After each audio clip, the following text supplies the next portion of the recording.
back for another episode of Collections. Really excited about doing this one with you, Harrison. You're used to being behind the camera, and this will be the first time that you're in front of the camera, and it's also the first time that we're doing a collection that doesn't really revolve around clothes. It revolves around something a bit different. But I want to hear from you. What are we going to be taking a look at today? Well, we're just going to be looking at some of my vinyl today. I've been an avid collector for the better part of 10 years, and I just love, listening to wax. It's just one of my favorite things to do, and it's also one of my favorite things to go out and look for records and find things that are rare or things I've never seen before and stuff like that. Yeah, you say you like to go out and look, and you're looking for things that are rare, like good prices. It's very similar to what like all of the vintage like clothes collectors are doing. I noticed that we have a little extra guest here. Do you guys spend a lot of time like listening to music together? What has that experience been like for you, like growing up? Yeah, well, this is my cat, Bob. He's going to hang out with us, I guess, right here. That's a lot of fun. Yeah, we just sit here and chill. He loves like listening to music with me. Like he doesn't get scared when I turn it up real loud or anything like that. He likes jazz and classical just as much as I do. Yeah, he's a pretty good boy. But yeah, I always sometimes I'll give him a little look to see if he's like vibing out to the music, and I'm like, okay, then I know that this is a good find, a good record for sure. Yeah. Yeah, and another thing, you said you've been collecting for 10 years. I know there's been like a resurgence in vinyl, and like a lot of younger like people our age are getting into vinyl. What was that experience like being a collector for longer than 10 years, and what's the landscape been looking like for you as you've been going to record shops for all these years? Well, when I first started, it was right when the resurgence of vinyl production started again. But I wasn't interested just because I saw it as a fad. It was more like my parents had a crate of records that they had kept since they were a kid, and I was first getting into like rock and roll music and like playing guitar and stuff like that. Right. But so when they were showing me these records, I just thought it was a really cool thing. It's like a tactile piece of music. Like obviously at that time I had like CDs and stuff, but the MP3 and the MP3 player was the big cultural item at the time. That was what everybody was getting. Everybody wanted to have 200, 300, 400 songs on their little MP3 player, which now you can have a whole lot more than that. But back when they first started making them, that was about the most that you could have. Like I had the iPod Shuffle, the little white like stick without a screen. Right. That was one of the first iPods to come out. But when I first was starting to look at those records, I was like, oh, this is so cool, because you see the credits and you see like pictures of the band, and even some of them have like little books on the inside, and they have little pieces that people have written and the thank you liners and stuff. And that was something that I always appreciated about CDs. And I never had a lot of CDs growing up. I probably had like 5 or 6 or something like at this time. But then I started looking at the records and then seeing like how it was an analog way of listening to music, the grooves in the vinyl, and you can see the needle going up and down. So I remember one Christmas, I was with my family, and it was when I was starting to, get into rock and stuff and vinyl. And my aunt, I was talking to her, and she loves to talk to me about music and stuff. And I was like, oh, I would love to get a record player, I would love to have a record player just to play some records, because my parents, they've got all this vinyl, but we don't have a record player. Right. And at that time, like, you couldn't just like go out and buy a Crosley record player at Walmart like you can now. Yeah. Like you couldn't do that. So my aunt, and I totally forgot that this even happened. Like we even had this conversation about wanting to get a record player. And then next Christmas, she shows up with a record player that was from the 70s that came out of a middle school in Crawfordsville, I think, that she got at a flea market. She's like, oh, I went to flea markets every weekend to look for a record player for you, and I found this one. And I used that thing for years, probably like 4 or 5 years before I upgraded to a nicer turntable. And then I started listening to my records, and I was even buying records at that point, but I was just buying them to have them. I was buying like I remember the first ones that I would buy, I would go to like Hot Topic and buy like Metallica records on vinyl or whatever. But I never listened to them because I didn't have a record the player. physical copy. And then that night, when I got that record player, I was on break. You know, I think it was actually Thanksgiving, and it was right before my birthday when she brought it to me. We went, me and my dad, we looked up like where the record stores were in Indianapolis, and then we drove up to Broad Ripple, and we went to Indie CD and Vinyl, and I bought Everything Went Black by Black Flag, Start Today by Gorilla Biscuits, and Misfits record. And I was like into punk rock at that time, and those were the three that I bought. And I love or Static Age by the Misfits, and I was like, oh, that's like the greatest thing ever. And then it just started from there, and I started going back. And back then, when I first started buying the stuff, like you could get used copies of classics for nothing, like $5, and now it's like the price has gone up, 300% on some of this stuff. Right. But Indie Scene and Vinyl, I remember talking to them, and they were like, yeah, we're about ready to close our doors, at this time. But then the vinyl resurgence happened, and then now they're more profitable than ever. Yeah, I've been there. Every time I go there, there's not 20, 30 people in there. Every time I go, It could be a Monday, a Friday, a Saturday. Like, it doesn't matter. There will be plenty of people in there. I'm curious though, how many records do you think roughly you have after you've been collecting for this long? Well, I had about 600 at one point. And then I probably sold like 200 of them because I'm getting ready to move. And because moving your vinyl, like when I moved it from my parents' house to this place, it was heavy. The worst. Yeah, it's heavy. I've got 4 boxes over here that are full of records. Yeah. But I probably got around 400 right now of 12-inch LPs. And I've got a bunch of 45s too, and stuff like that. And I also have a big cassette collection too, which I've also got rid of a bunch of those, but I've still got a sizable amount. I probably got more cassettes. I probably had more cassettes at one point than I did records, just because they were so cheap. And I would be able to go to Goodwill and get 20 cassettes at one time that were all like really good, for nothing. And the difference there is it's like not the weight of moving it. You could fit all your cassettes in this and move it. Well, I had a big container that could hold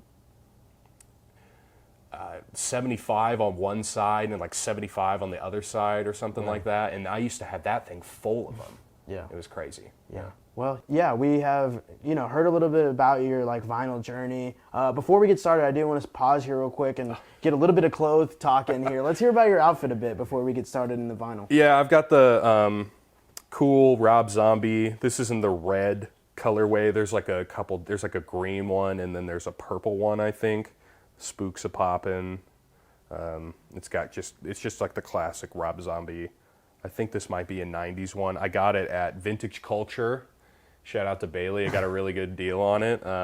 It's a 3X, but I think it like fits me, like my frame, very well. I love that. And then on the pants, we've got just some crap from Urban Outfitters that I bought in Nashville. But everybody seems to like them, and they're good quality too. And they fit me pretty good. And then the Doc Martens on the feet. So yeah, I was curious because we've had almost every single episode a shout out to Bailey, and even in the vinyl episode we still have a shout out to Bailey. But yeah, this is the vinyl episode, so let's go ahead and hear a bit about your wax and hear about your music that you've been collecting. Sweet. Okay, first up, we've got Oh Superman by Laurie Anderson with Walk the Dog on the B side. Laurie Anderson is one of the most interesting artists from the late 80s or this is actually the early 80s. This is 1981, and this is probably my favorite song and probably her biggest song. Actually, I think I heard about this from Kanye. I think Kanye was talking about her, and I was like, oh, I gotta use that. I gotta listen to that. And she does vocoding stuff, and it's one of the more primitive forms of it. but so cool. This song is like 9 minutes long, and I was really excited to get it on vinyl. I got it at Irvington Vinyl on the east side in Irvington. Down Washington, right? Down Washington. And it was when they were closing the store. It's been rebought, and they have it under new management now. But they were selling all kinds of stuff, and I can't believe that I walked in there and this was sitting like right in the Laurie Anderson section. I'd never seen it before. I mean, because people just don't give this one up. So if you haven't listened to this, check it out. I love that thing. Let's skip this one for now. That's cool. I really like that you keep the tags on here. Yeah, I keep the tags just because it reminds me of like where I got it, and also like it just gives the record more character. You know, if someone's going to put a sticker on it, you know, like on the record itself, like this is on the album. Yeah. Like somebody put, and if I was in a store, I would never do that. Not judging them, I would Yeah. put it on the sleeve, but I always keep it on because it's a part of the record now, you know, and it'll stay that way. Yeah. And now I know how much I bought it for too. So if I want to sell it, you know, I'm like, this is how much I bought it for. Okay, we've got Trans Electronic Music Productions Incorporated presents the Wendy Carlos Clockwork Orange soundtrack. Now, this is a cool one because this is not the cover of the popular release. Right. And I believe the popular release only has the, I could be wrong on this, so correct me if I'm wrong in the comments, but the popular release only has the classic recordings of the themes and titles with a regular symphony of like Beethoven's Ninth and the William Tell Overture, obviously, and then the theme from Clockwork Orange. They're all recorded with the symphony. But this is recorded, this is the actual soundtrack. Like, this is what's in the movie. And Wendy Carlos, just a groundbreaking electronic artist. And she's just, she's made some of my favorite film scores of all time, and also some of my favorite electronic records from the late 60s and early 70s. And early 80s. I mean, she's just done all kinds of stuff, and I love her work. And this thing, and the cover is absolutely insane. Yeah, so check that thing out right there. Next up, we've got Led Zeppelin I. This is an OG. Thank you, Ali Nordenbrock, for giving this to me when we were in high school. I forget where this one was printed, but it was printed in the United States. And it was 1969 when this record came out. I'm not sure if it was the first pressing, but it was the first year that it was made. And it's roached, but the wax plays amazing. And this record is awesome. It's hard to rank my favorite Led Zeppelin albums, but I think this is just the coolest one that I have because it's a 69. Yeah, so that's a great cover. And then look at their little baby faces on the back.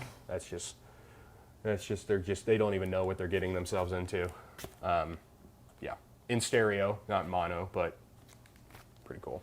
So. Yeah, I think to the point that you're saying, like, this is an older press or the first year that it was being printed. I mean, this is one that, like, yeah, you can walk into like a Walmart or Urban Outfitters and they're still having new prints. Like, that's just crazy to see that like some music goes into print for like a year and that's it, or they'll have one run and that's it. But this album is so, you know, it's well a timeless known record. and timeless, Yeah. and it's cool because they probably have hundreds of releases of this over the years. Yeah. And to have this unique one that has the tape and the wear and everything is what makes it Somebody special. loved that record. You know, the Ali Nordenbrock's mom loved that record or whatever. So thank you, Ali and Ali's mom. Speaking of timeless, Bitches Brew by Miles Davis. This record still sounds futuristic to this day, and it did back in 1970. This is the second label issue of the 1972 I original release. Thank you, Indie CD and Vinyl, for putting all of that information up here on the sticker. I love when they do that, especially for these coveted records like this, and for a pretty decent price. I've seen the first pressings of these go for crazy money, but I really just like listening to the music. I'm more about that, but yeah, this record, I love it. You know, the punk of jazz is what I call it, because he's just going against the grain of what, you know, the conservative jazz people were thinking at the time, and they didn't want to progress past what they had been doing for, you know, the better part of 30 years. And Miles did that in so many ways throughout his career, but this is the pivotal moment that had him break off from the mainstream jazz sound. And not even to say that he was ever doing a mainstream jazz sound, because I mean, he was the birth of cool, right? You know, he did stuff that nobody was doing and had a sound that nobody was able to replicate, not well at least. And yeah, and the cover is just so cool. So it's a double, love it. And you touch on it a little bit here. When you're going out shopping for vinyl, or going out to look when you're on the hunt, do you often find yourself only in like the used section? It depends on what I want. You know, like I will buy a new record if I can't get that record used for a decent price. For a decent price. Like, yeah. And there'll be some in here that I'll show you that that's the case. But I love the music on that record. And I'm usually not. And the used stuff is always just cool because you're getting it for a good price, you know, and you can buy a bunch and you have new music to listen to all the time. If you're buying and this isn't a great example because this is the retail of most new records is about that price. But then to be able to make the decision between like a new press and one that has some character. And, yeah. You know, oh, and I'm always going to buy the one with a character, you know, because they still sound good, usually. But speaking of new records, this next one is the one that is probably my most valuable out of all of them. And I'm never going to get rid of it because I waited 6 months for this thing. I bought it right when it came out, and I waited 6 months. And the hilarious part is that they shipped all of these out, and then they made a second pressing on a black wax that everybody has, and those are worthless. But this thing is worth a lot of money. This is Fireboy by Tyler, the Creator. This is the first pressing, the first release of this record. I bought it the day that it dropped, and I'll go ahead and take it out this because, and I don't play this. I never listen to it, just because hip hop records can get ruined easily if they're not mastered correctly. Because of the bass, and I don't want to wear the grooves out, but it's just got a beautiful yellow. And this was not the color that they advertised either. They advertised it to be a gold record, but it is not gold. It is orange, and I was kind of upset, but it's also kind of like, well, that's kind of cool. That I feel like it fits the cover. Like it goes really well with the cover and everything that's going on. Yeah, but it was like advertised like gold. I was like, oh, gold, that would be really cool. I don't have any like gold like colored, not obviously not metal, but like like a gold wax colored, or you know. But the translucent orange is pretty cool. But yeah, this thing is just awesome, and I will keep it until it probably hits $1,000, and then I'll sell it. Because I don't get enough out of it. Well, I just have it because I know it'll go up in value over time, and records are going up and up and up and up right now. So right, and to draw similarity from like records to clothing, I mean, you talk about some like vintage tees that if it doesn't have the tag, it goes down in value. Like this has a different color to the vinyl, so it's worth more, and it's like the first pressing. It's cool to see those nuances that. And it's in pristine condition. Like it doesn't. There's no scratches, there's no clicks or anything like that. Right. I mean, it's solid. I wish it was pressed on a little bit better of quality of wax, but that's what you get when you mass produce records like that. Yeah. Okay, moving on. This is a throwback. Thank you, Roger, my my grandfather. He when I was first getting into records, he gave me this one, and I've got a couple other ones from him that I love. Santana, and I've also got Magical Mystery Tour, and I did not appreciate this record when he first gave it to me. I didn't even listen to the Beatles until I got into college, and but now I listen to this thing all the time, and this is a first U.S. pressing, Jacksonville, Florida, and it's just awesome, and it's still got the cutouts, so. You know, I don't know, like they were marketing to kids. I don't know what they were doing.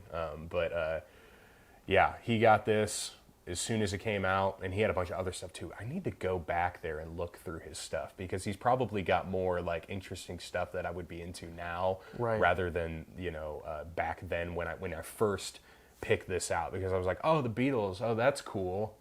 But I didn't really listen to it. And I listened to it as soon as I got it, but it just wasn't what I was into at the time, and I didn't really understand like the cultural impact of this record, and how many people were influenced by this album.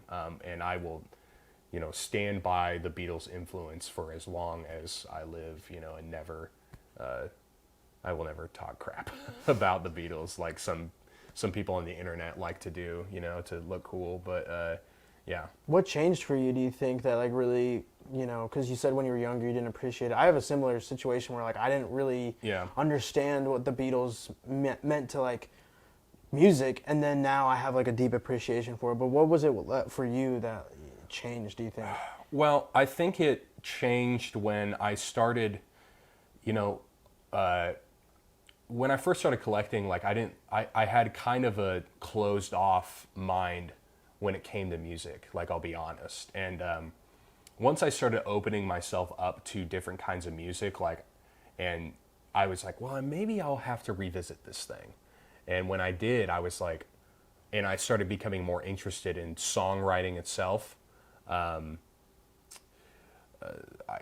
This is like the holy grail of that, and other Beatles records as well. I mean, Revolver is probably my favorite Beatles record. Yeah, Revolver is probably my favorite Beatles record, and because I love the songs on that album, and Rubber Soul is also really good. But this thing kind of, especially with A Day in the Life and them doing the like atonal style stuff, like Paul McCartney was super into that at the time, and I find myself like into that. But I also like making like pop music and like listening to like more pop related aesthetics, right? And them adding something like that into it and being the biggest band in the world is just really cool and really like interesting. So this is like the quintessential Beatles record. And the story here is that, like, you know, they're no longer the Beatles, they're Sgt. Pepper's Lonely Hearts Club Band, right? So the songs on here, they're not writing like they're the Beatles. They're writing the songs like they're playing different characters, so it opens them, that opened them up to being able to try new things and everything. Yeah, so like, you know, we've got Lucy in the Sky with Diamonds, and like that's such a crazy song, you know, or With You or Without You, that's another one that's like just so interesting, like but yeah, and then it has even more significance because it's something that you have from your grandpa, and it's just like, and it's got his name on it too, right? So he's branded it, and I love that. And I'm like, this is mine, like this has been passed down to me, you know, it's always going to stay with me, you know, I'm never ever going to get rid of it. And I love him for that, and I love this record, so yeah. Awesome. Next up, we've got one that's, you know, not really anything that like valuable, but well, maybe someday. This is Floral Green by Title Fight. I got this at their concert with my dad when I was 14 years old, and he brought me to the concert, and I was like, hey, if they have any vinyl back there, go grab me a copy, and I'll and and they did, because I really wanted this record, and I had been going to record shops. It was the year Did you that have a I turntable got my yet? record player. Okay. Yeah, and I was like, oh, I would love to have this record on vinyl. And this was one that I was like looking for, and I couldn't buy online because they weren't printing it or something. And I went to the concert, and I was like, oh, I hope they have the record, and they did. I bought it, and I played the crap out of this thing, almost to where like I've almost wore it out. I can still kind of play it, but I don't play very often. Yeah. This is the inside cover. That's pretty cool. Them on the back. Yeah, if you haven't listened to this record, it's cool. I love it. It's very important to me. How do you make the distinction between something that you just listen to like while you're doing dishes, like on your phone or whatever, versus something that you want to buy and have a physical copy of and listen to on your turntable? I don't know if I make the distinction, because I'll listen to, eventually if I'm listening to something enough, I will buy it because I want to have it like in my collection. Like one example, I haven't done it yet, but I want to get the new Strokes album because I've just been listening to that album like over and over and over again. I'm like, well, if I had that on wax, like, it would be great because I'm like, I identify with this album, but I typically like to buy stuff that I've never heard before, or I know like people are really into and I want to listen to it. And if I can get it for a great price, like I'll always buy it. And that's why I always walk out of record stores with like 10, 12 records, And I also like asking the owners like for suggestions. When I lived in Muncie, I would go to Village Green Records all the time, and I would go talk to Travis for like an hour about records, and I would be like, oh, I'm listening to this, this, and this, and he would pull out 10 records, and I would buy every single one of them, and then I would bring those records home, listen to them, and I'd be like, this is my new favorite thing.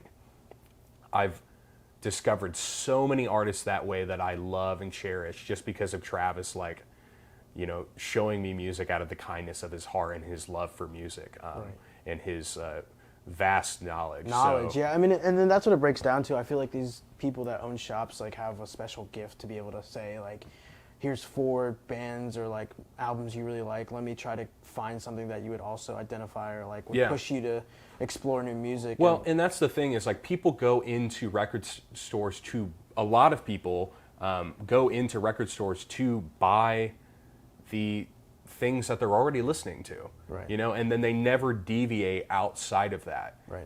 and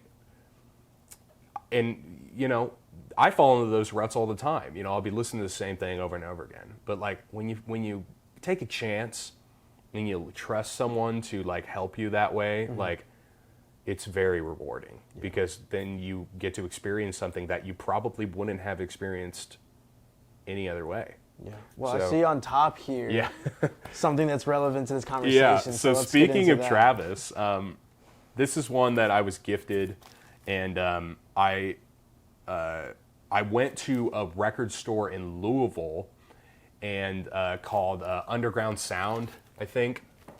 So shout out to Underground Sound. They had a bunch of stuff there that I bought, and I talked to the owner. I did the same thing that I did with Travis. I was like, oh, is there anything that I should be on the look for? Like if I'm like, I was listening to a lot of like mid 60s garage rock / psychedelic rock. He was like, okay, so you gotta have this, this, this, and this. And he gave me he wrote out on a piece of paper like a list of like 30 albums. I bought every single one of them. And some of them I liked, some of them I got rid of, and that's just the way that it was. But I had to hunt for them. And Travis had this one at his shop, which is the first Soft Machine record, self-titled. The first 7 of their albums are self-titled. They're a trio from the 60s and early 70s that's kind of got this jazzy rock thing. It's a keyboard player, a bass player, and a drummer. But the keyboard player plays like he's Jimi Hendrix, and it's awesome. And this is a reprint with a cool yellow color on the wax. And and then So I got this record, and the person that got it for me, you did the same thing that I do, and asked, like for suggestions based on the one buy, right? And you can see right here that Travis has written stuff on this record for me to, not on the record itself, but on the plastic, for me to check out, which we will see some of these. And I've got some of these records, but this one is just awesome, and I love putting this one on because it's like it's got a bunch of instrumental parts that are crazy. So yeah, I really like that he includes those notes on the jacket. It's just it's cool to hear like his thoughts as he, he's probably so busy, but he takes the time to add that, and then whenever you see that in your collection and you can read back to whatever he wrote, it's really cool. So all right, well, we've taken a look at some of your records. And this is kind of a little crossover here. These were your records at one point, but now they're mine, which, I'll hold these dearly because I think it's cool to have like a collection that's a makeup of like things you've gotten from different stores, but also different people. Like anytime I put any of these on, I will think of you because it's like, they're from your collection. So I'll start off real quick with these. So this is The Birth of Soul. It's got a really cool lineup of people. I can put it in the video so you guys can take a look at who's on it, but it's got this beautiful purple. I feel like you don't see a lot of purple on records, so this is a really cool one to have. It does have Louis Armstrong on it, which was like one of the big eye catchers. It's on the Decca records as well. And then as I've been assembling my Marvin Gaye collection, this one was really cool, and actually has a really cool story behind it. I'll let you tell that. You might actually even tell it in one of these records, but this was really cool to get from you. Trouble Man. This is actually the first album that me and my cat, when I got him as a kitten, listened to, and he was terrified. And like last week, once I bought this from you, we played it, and he was totally like, what's the story? Cool with it. What's the story with this one?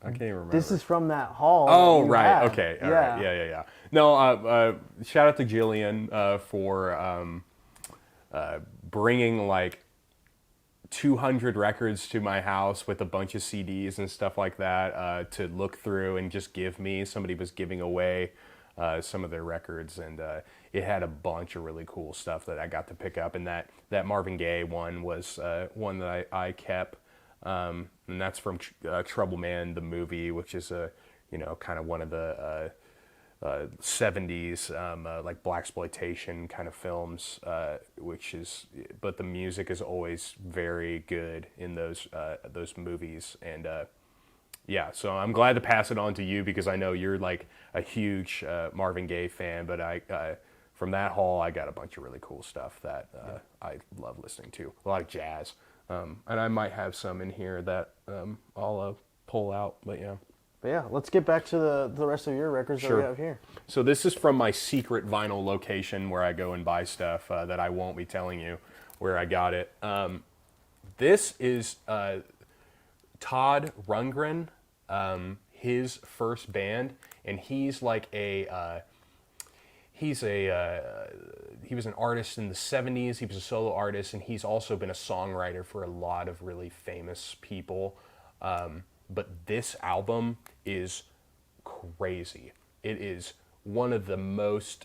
It's kind of pegged as like a Beatles ripoff because there's a lot of like Beatlesque songs on this thing. I mean, it came out in '67, so there was a lot of people that were like capitalizing on the Beatles sound and the Beatles look. I mean, obviously, like the four heads. I'm going to take it out actually, so we can just see the whole thing. And there's stuff on the inside.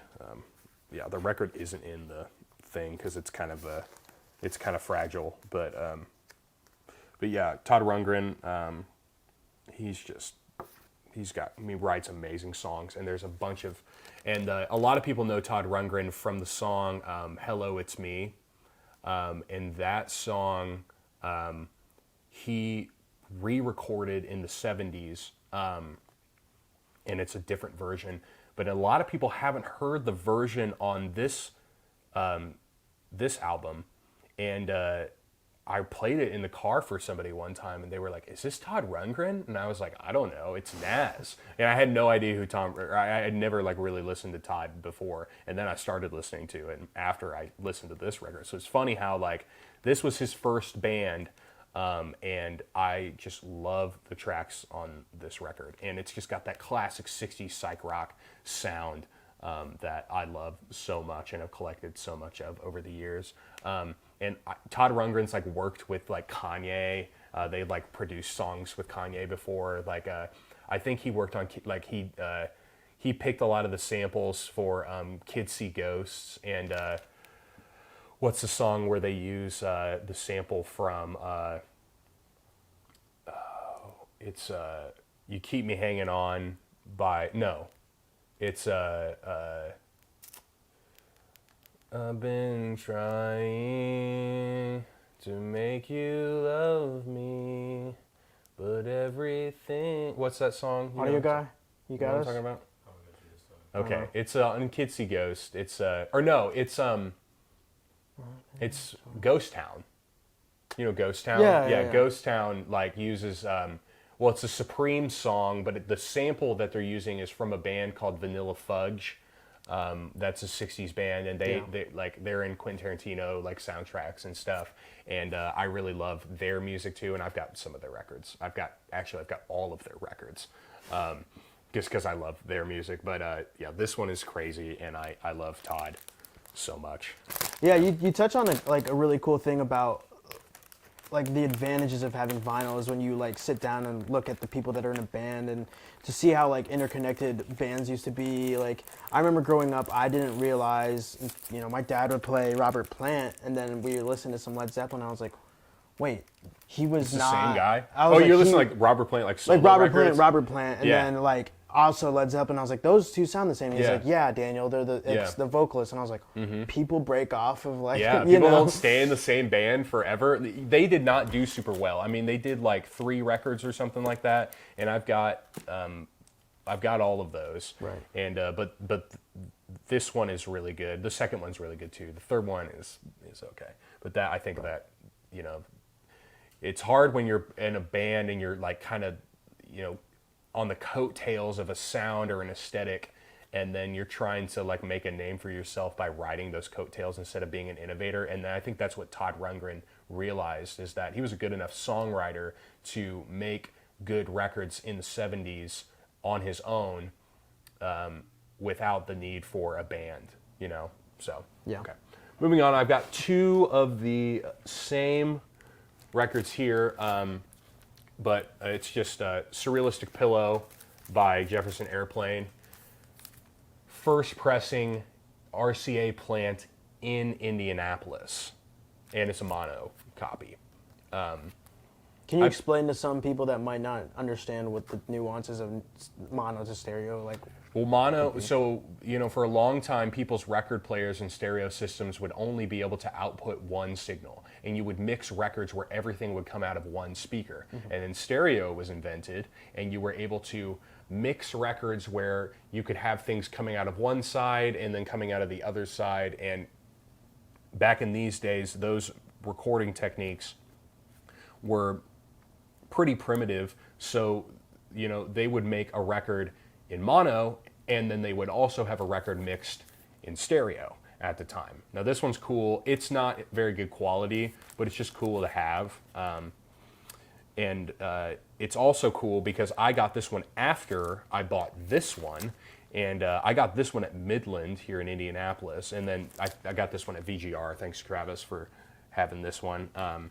But this one I thought was really cool because it's kind of got a weird fade, and the colors are like different, and the overall like pressing. This is an '80s copy, and it's got the Best Buy series print up here on the top, which is hilarious to me. I'm like, oh my gosh, why would you put that like on the record? But it's so cool. Oh, it's on there. Like, it's on there. Like I they thought was a printed it. sticker. No. It's not a sticker. But yeah.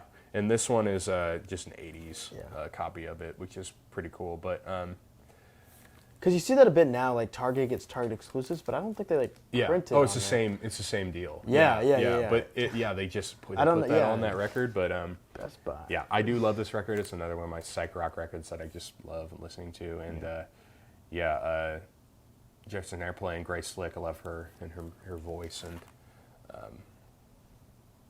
it's awesome. So Sweet. Cool. All right, another classic one I got from Travis that I'd never heard of before. This is H.P. Lovecraft, and this is her second album, and this one's a pretty rare one. See, like Travis will write like dark psych rock with ambitious ambient fusion moments. And this is from the 1960s, the late 60s. And this has got some of my favorite songs on it. Was the description accurate? Would you say that? Oh yeah, I mean it's down to a T, and it's everything I love. Mobius Trip is probably my favorite on this record. Spin, Spin, Spin, At the Mountain of Madness.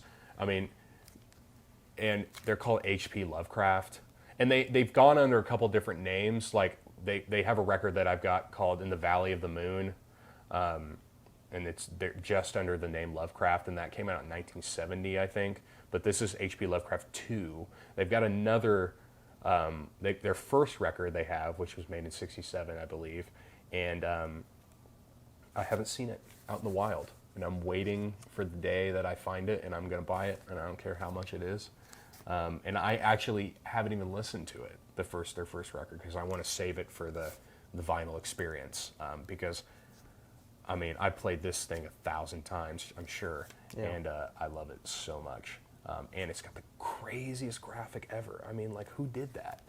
Who did that? I don't know. Shout out to the designer of the cover. Yeah, I agree with you. There are some records that you're like, I am not going to listen to this in my car. I'm going to wait until the moment that I find it, and then, you know, whatever the price is, I'm going to pay it, and then finally sit down and listen to it. Yeah. And I'll probably get it for a good price anyway, you know, because I've talked to people about them before. I try to talk to people, especially people who are in the psych rock stuff, like from the 60s. Like, I haven't really found anybody that like knows a whole lot about them, which is kind of interesting. So I'm going to bring this one back out. On here, one of the records that Travis wrote down for me to check out was called Fever Tree. I was like, oh, Fever Tree, oh, that's cool sounding.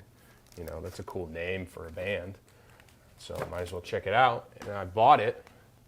Here it is, Fever Tree from the 60s, California band. They have some really good songs on here. And they are sampled by Ice Cube in the song America's Most Wanted.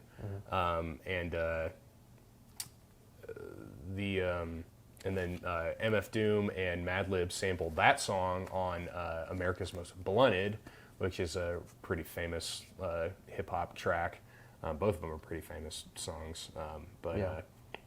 I heard the MF Doom one before I heard the Ice Cube one.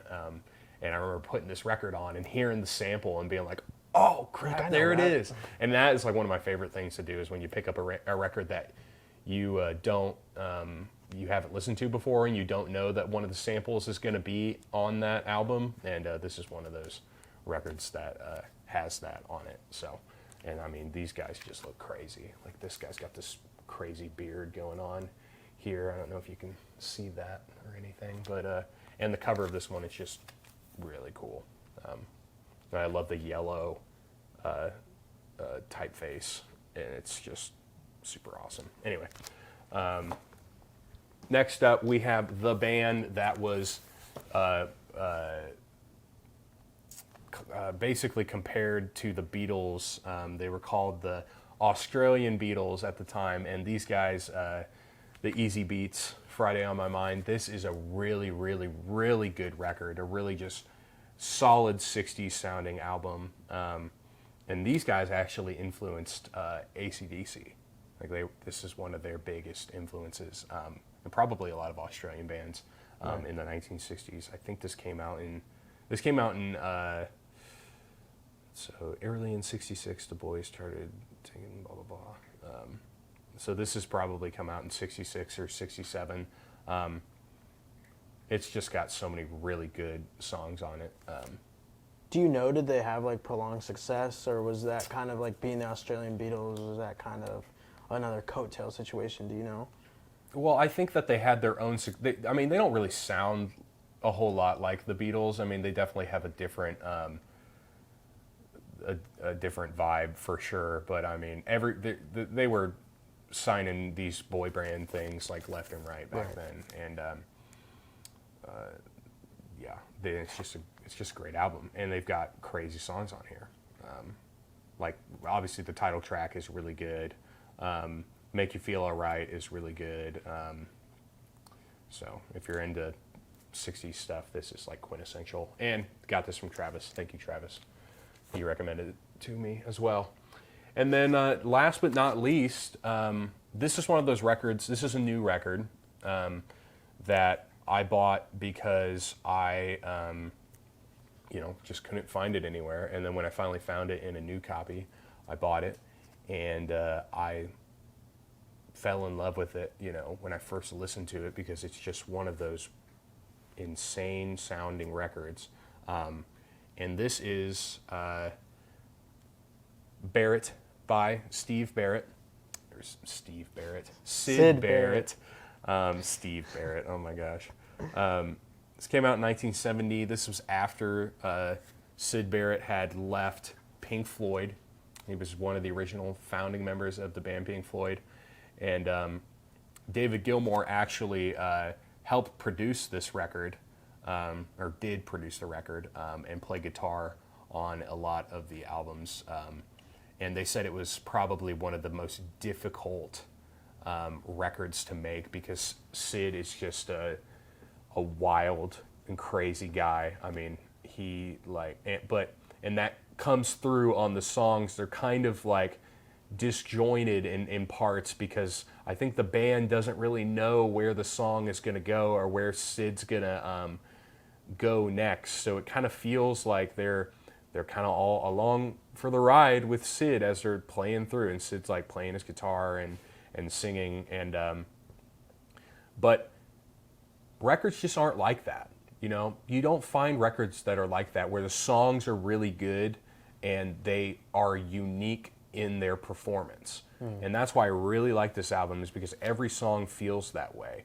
And Syd's kind of got this childlike sense when it comes to writing songs, and it's kind of sing-songy and nursery rhymey almost. And I love that about him, and I love that about his records, and it's incredibly psychedelic. I love the way it sounds, and his other records are really good too, but this one is my favorite, and it's got awesome stuff. My favorite songs on here, definitely Gigolo Aunt, Rats, Baby Lemonade, Wined and Dined. All of those are just really good songs, and rest in peace, Syd Barrett, for sure. Awesome. Well, yeah, man, we've made it through your collection of vinyl. Again, this is the first time we've done this, and it's really cool to hear you, expand on like what makes these bands interesting, what makes them significant to you. So do you have any parting words for your collection and your episode? Yeah, well, thanks for having me. It was really nice to be behind the camera and get to talk about things that I collect that I really like, and just nerd out about records, and I love doing that. And so thanks, Daniel. Yeah, well, thank you for everything that you do. I mean, you set up the shot. I mean, this is your equipment, so thank you. It is an interesting experience to interview the camera guy. But yeah, everyone follow Harry Baby for not just vinyl and clothes and videos, but photography, music. Who knows? Like all this stuff. Very interesting guy. I've really enjoyed getting to sit down and have this interview. So again, appreciate everything you do for the show, and then also just being a part of this episode. Yeah, thanks, Daniel. Sweet.